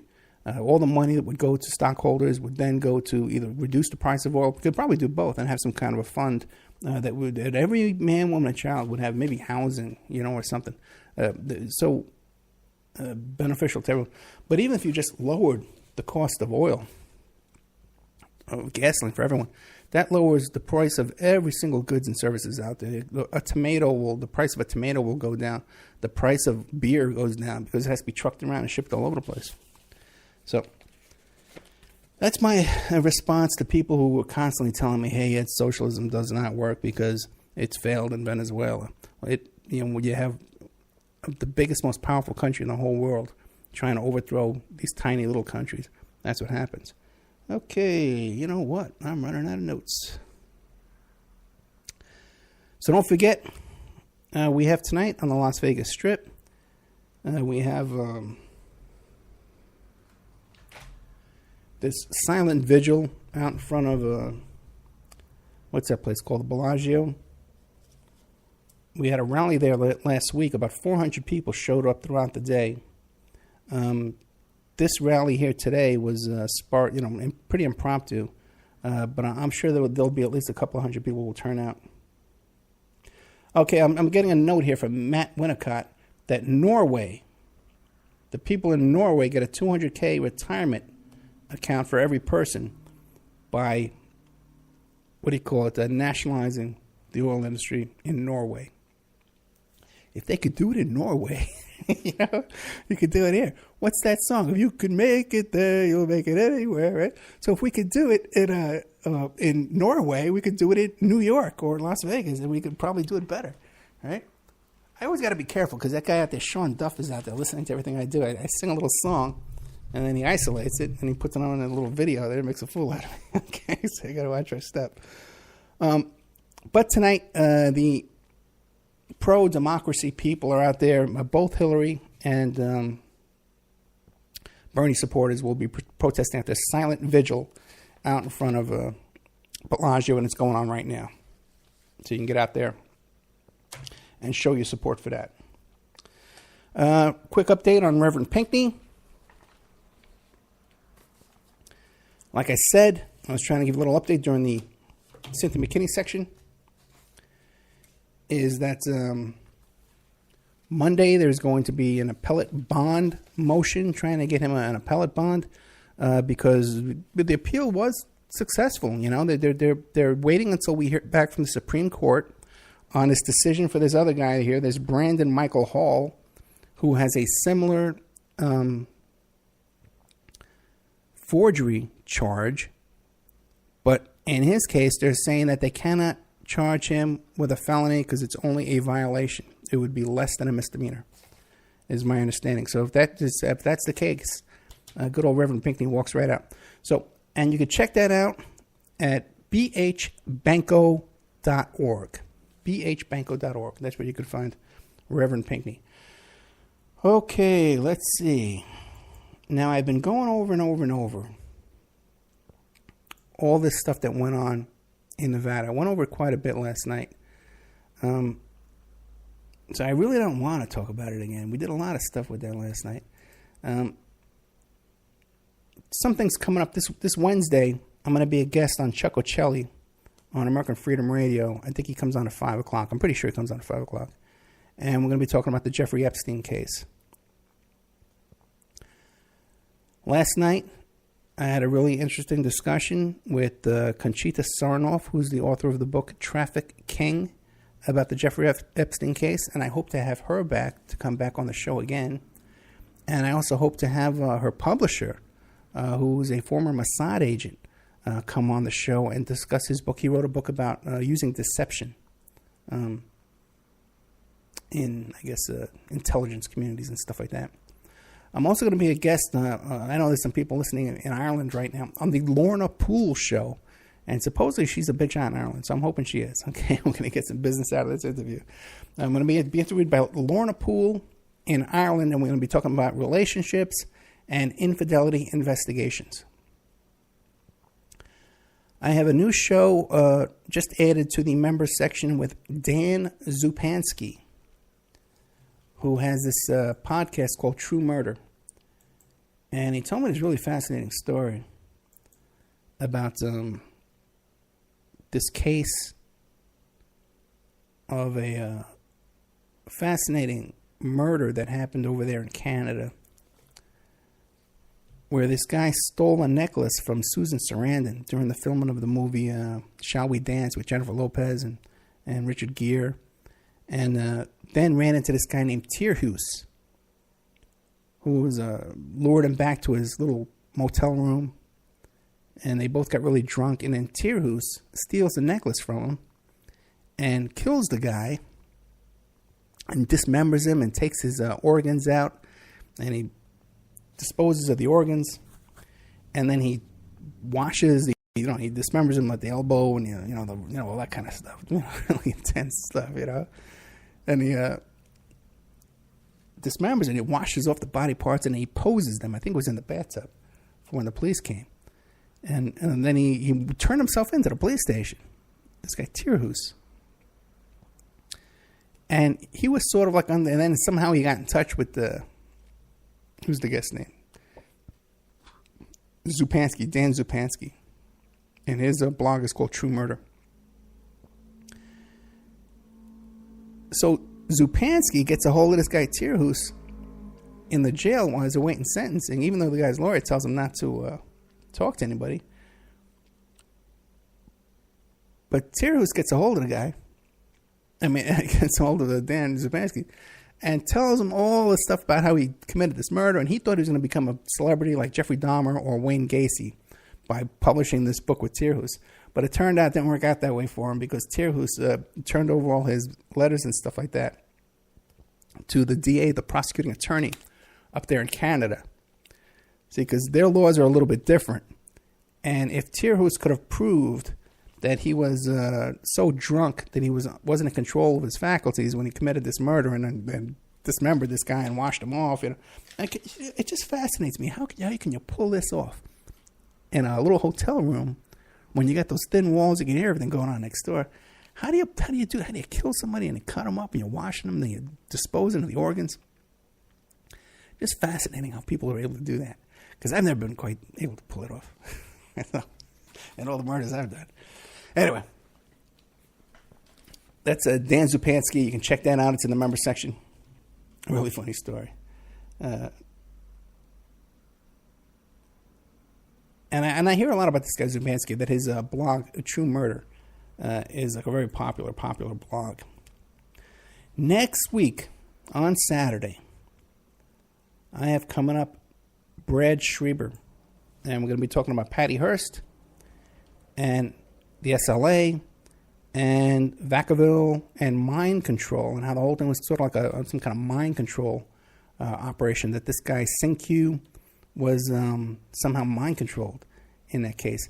And I've heard this theory before. I've always tried to get somebody to come on the show and discuss it with me. Could never find a guest. Got a hold of Brad Schreiber through Peter Dale Scott, who I had on, I guess it was last Friday night. A wonderful guy, Peter Dale Scott. Finally, he got tired of my nagging, finally gave in and did an interview with me. I've been trying to get him for 3 years. And get this, all right? Now he loves me. He's liking everything on Facebook. Everything, every little comment every 5 minutes I see on Facebook. Now the guy loves me, okay? It took him 3 years to become my pal, but now he likes me. And he even invited me to come out and visit him in California. Now, I'm not going to put any pressure on him, but he wants me to tell him my story about Mark David Chapman, and he says he wants to write about that. He got all excited when he heard about that. So I still have not had a chance to sit down and write that because I got so much work to do. You guys have no idea. There's so much going on. We're trying to prepare for this trip. I have full press credentials right now for the state of California, and I'm in touch with the Bernie Sanders campaign press office in California. So now we're back to where we were here in Nevada, where I get email updates, I get the press statements. When Bernie, wants to release a statement, I get those statements.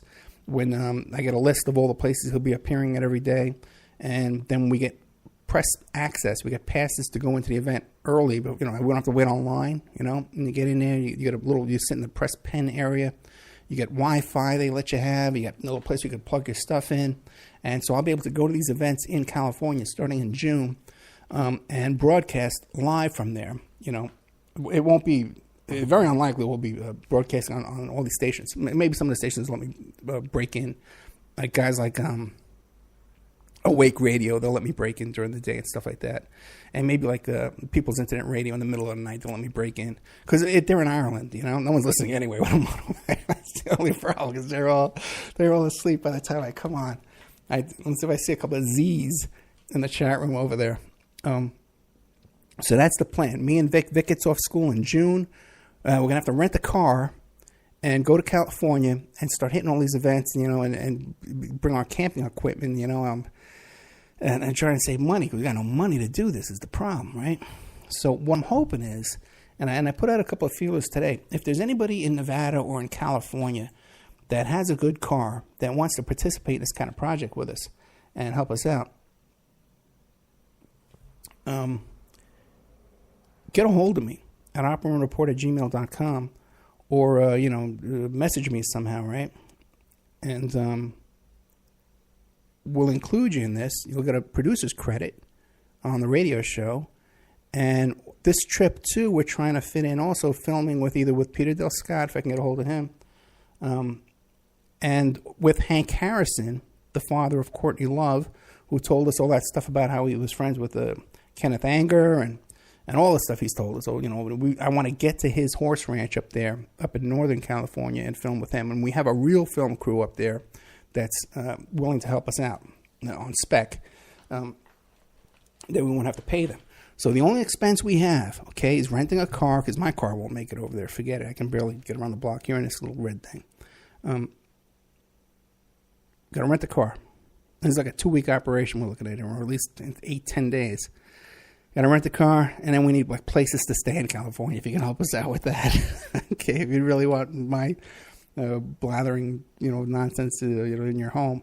And Vic will be with me. She's 15 years old. She'll be my assistant. She has press access too. So if you're interested in doing that, you'll get a credit on the film for helping us out too. You get a producer's credit on the film.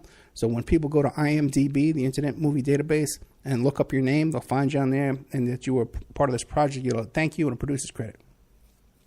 And all you have to do in exchange is help us out with a car, a place to stay, run some errands with us and stuff like that. So if you're interested in that, or you want to donate some money, that's great too. We got that GoFundMe /Opperman Report.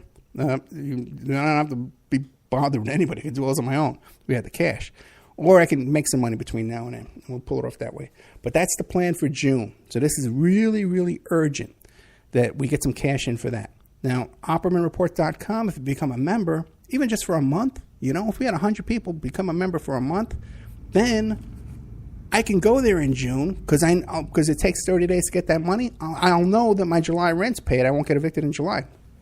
I'll be more than happy to go there and eat ramen noodles and stuff like that for a month. I got no problem with that. I just don't have the rent money in July, So that's where we are with all that.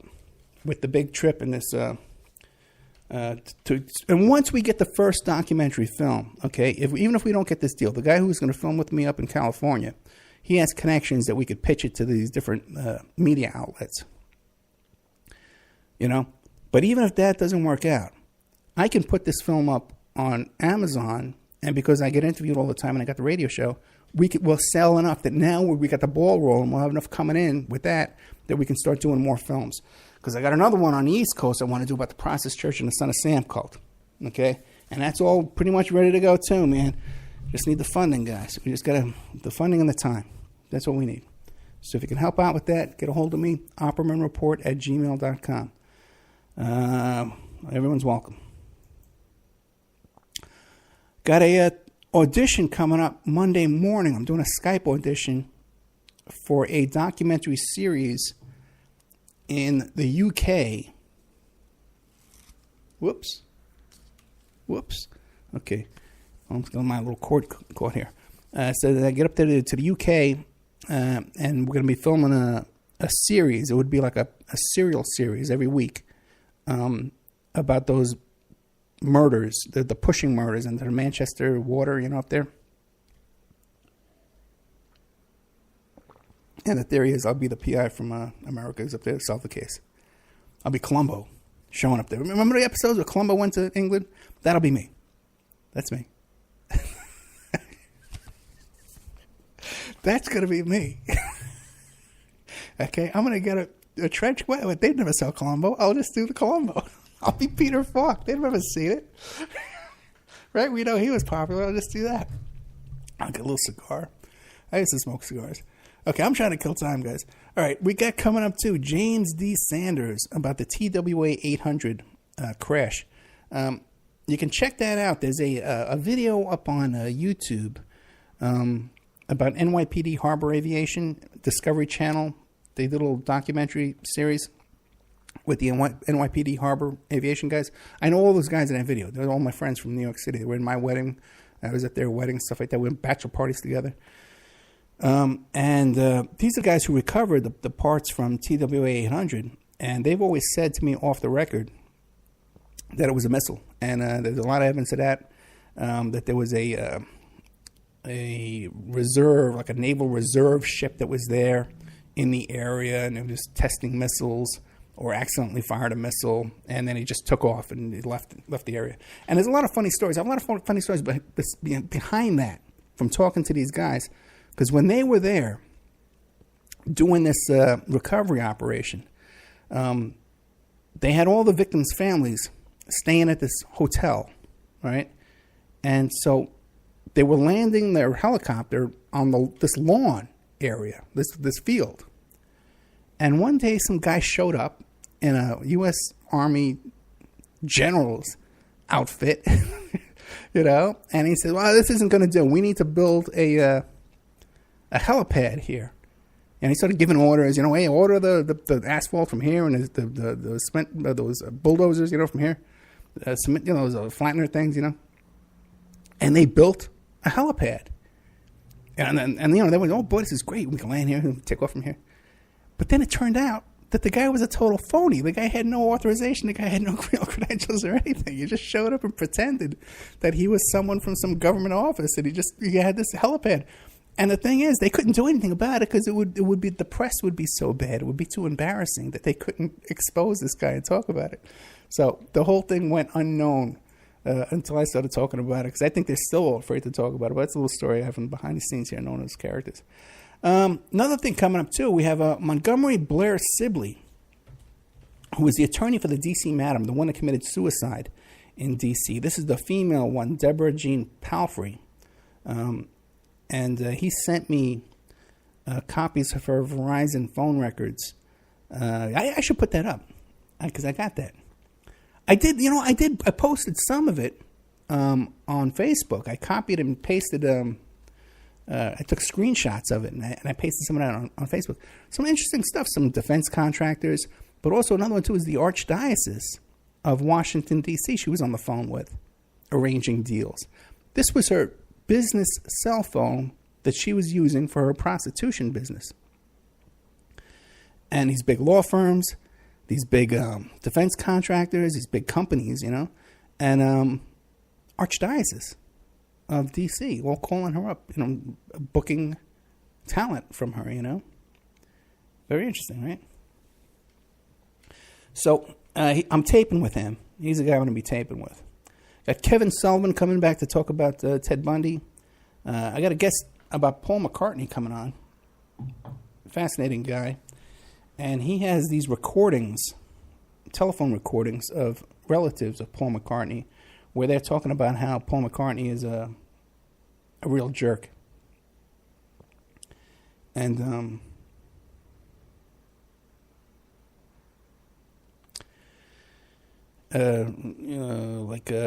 rubbing in their face that he bought him a house and stuff like that. Very controlling, you know, saying, I put the food on the table around her and I own this house. I'm in charge of her. Shocked. Okay, let's see. Okay, maybe there's a question in the chat room. There were some questions. Get the hell out of bed, man. There's some questions and some comments in the chat room before about what is it does Ed drink during the show. And today, for the most of the time, is water. But now I am having a little bit of red wine. And then they all said, I can imagine Ed with his feet up as he talks to the show. And yes, my feet up are usually up as I do this show. Up on the desk here. I got a little desk operation going here with my arm and my microphone and my stuff like that. Let's see. Let's see. So we got about 10 minutes to go. So any questions from the chat room? I could start pulling up other chat rooms too. See if there's any questions there. No question there. It'll take too long to pull up the rest. Let's see. Okay.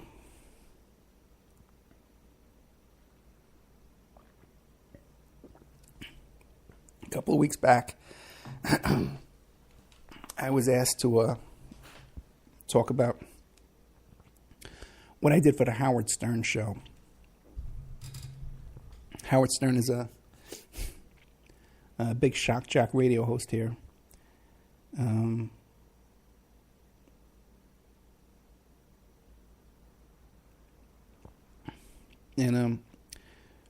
part of my claim to fame is that I did some jobs for Howard Stern show and some people involved with the Howard Stern show. And so people always want to know, well, what are they like and what'd you do for them?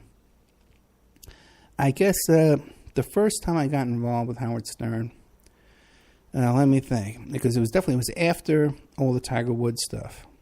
Because what happened was they had a Tiger Woods beauty pageant on their show, and none of the Tiger Woods mistresses that I was working with could go on the show because they were negotiating with their agent, and she wanted an exclusive deal that we got later on. And but I was involved with it before that. I guess the first time was it came out that Jared, who works on the Howard Stern show, was someone had taken his picture and put it on an ad on Plenty of Fish. So I contacted them and I said, hey, listen, I can probably find out who put that ad up, okay? And I can investigate this and I can trick them into revealing who's running that ad. But what they did was they went on the air right away and talked about it. I got a call from that guy, Steve Langford, who called me up in the middle of the day. I sent him an email. I said, hey, I can help you out with this. This is right up my alley. This is what I do. And so he calls me up and he wants to tape with me over the phone. And I'm trying to explain to him why I haven't done anything yet. It's nothing, I don't have it. This is what I could do, and we don't want to talk about it on the air. So I was trying to explain to him what I could do. He's this real weird guy. He kept going, fascinating. Oh, that's fascinating. Tell me more. He's like a real, shticky kind of guy, So I was preparing my little fake, because I have to prepare fake accounts, with fake pictures and stuff like that, to contact their account to try and trick them into revealing who they are. And so I went on Facebook and I says, hey, because normally I would just do it. I have my own stock photos and stuff like that. But I knew with this, I would need to have all my ducks in a row. So I wanted a model that I had a model release with. So I went on Facebook and I says, hey, who can help me out? I'm doing this gig here with the Howard Stern show, and I need some female models who can send me some pictures, and sign a release for me. So one of the women contacts me, sent me a bunch of pictures. I sent her the release. And she says, well, tell Howard I said hi. And I said, well, how do you know Howard?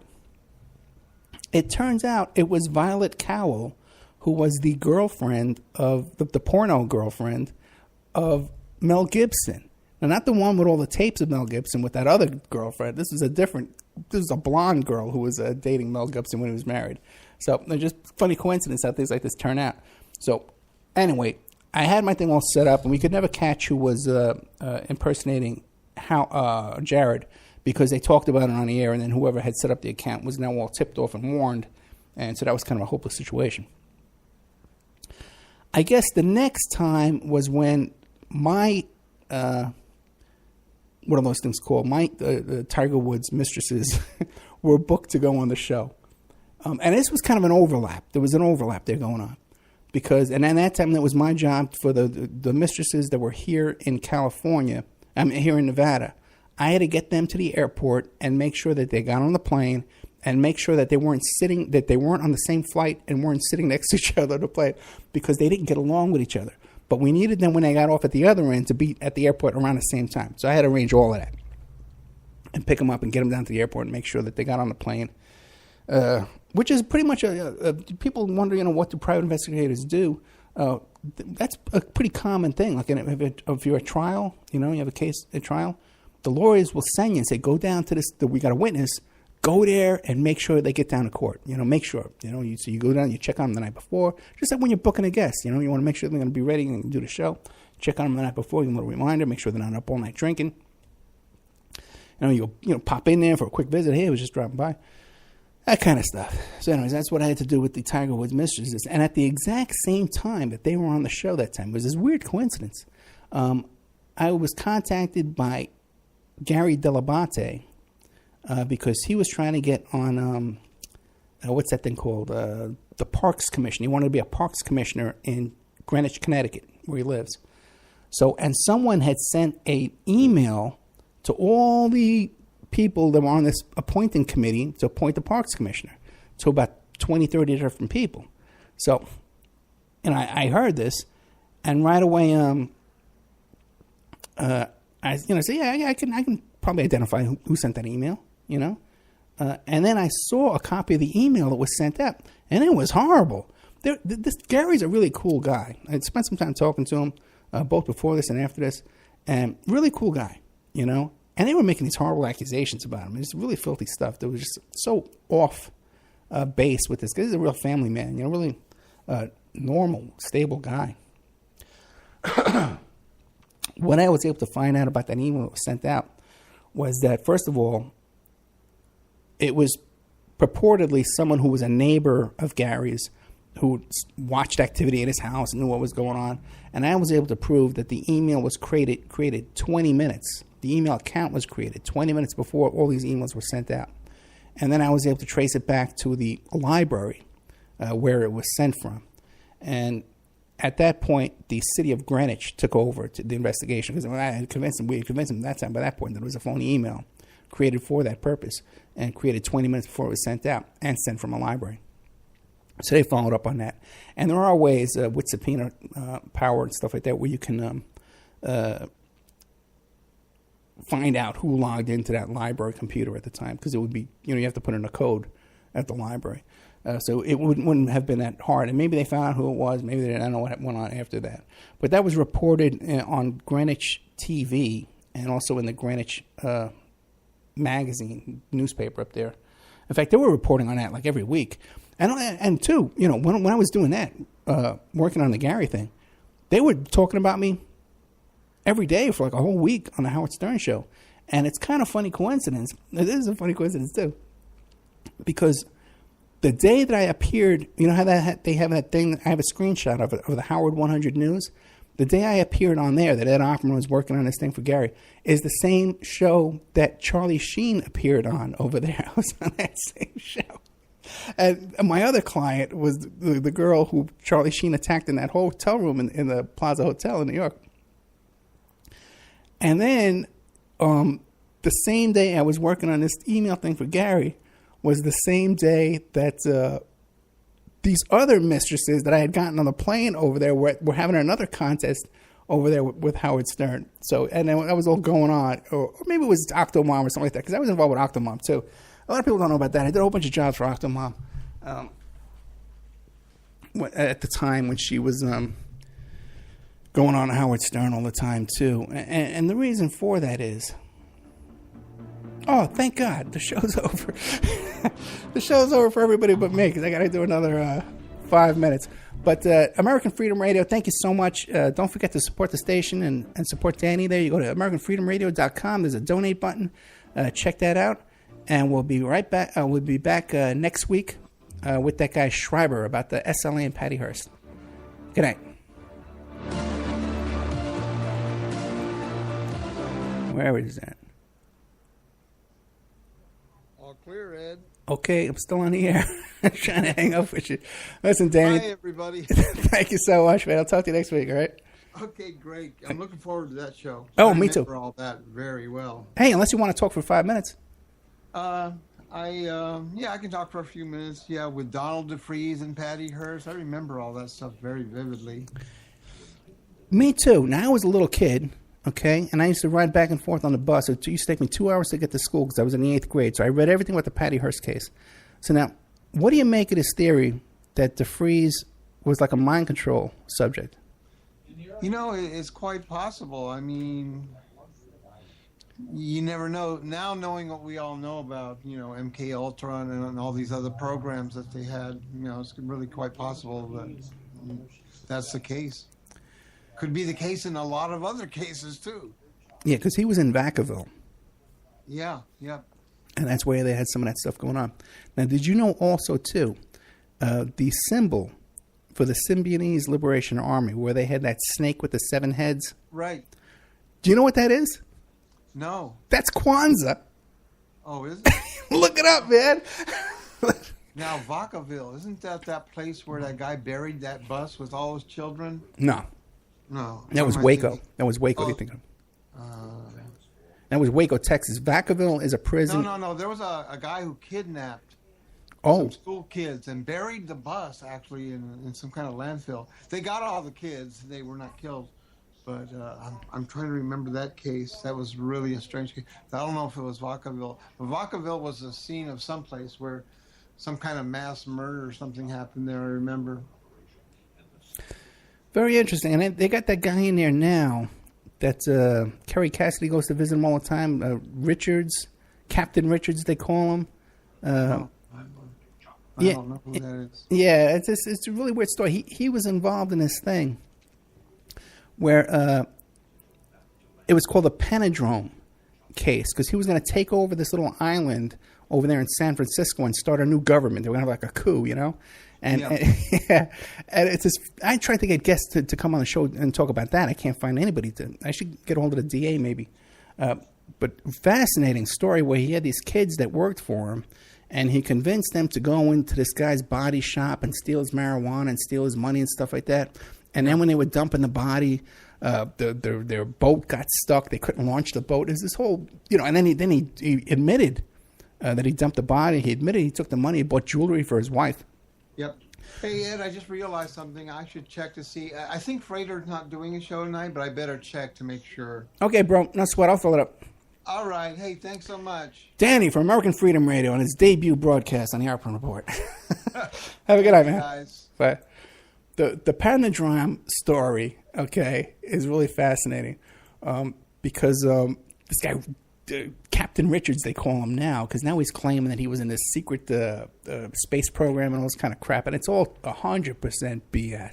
And his wife, this woman, Richards, does the circuit with the super soldier stuff and all that kind of stuff like that, and it's total crap. And pretty much everybody knows it's crap, too.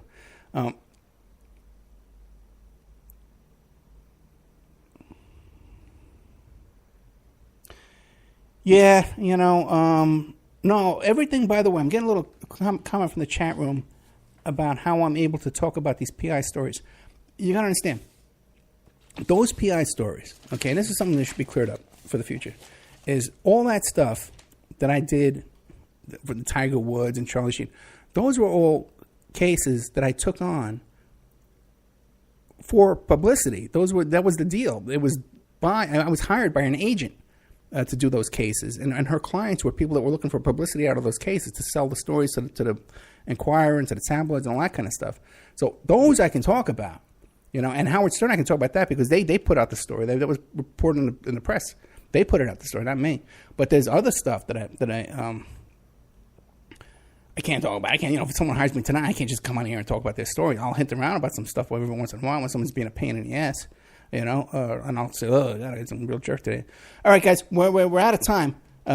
So next week is SLA and all that kind of stuff. There's a lot of fun stuff coming on. Thank you so much, People's Internet Radio and PSN, Public Streaming Network, and Awake Radio and Shaziz Radio, and all you guys for all your time and all your help and support. Thank you.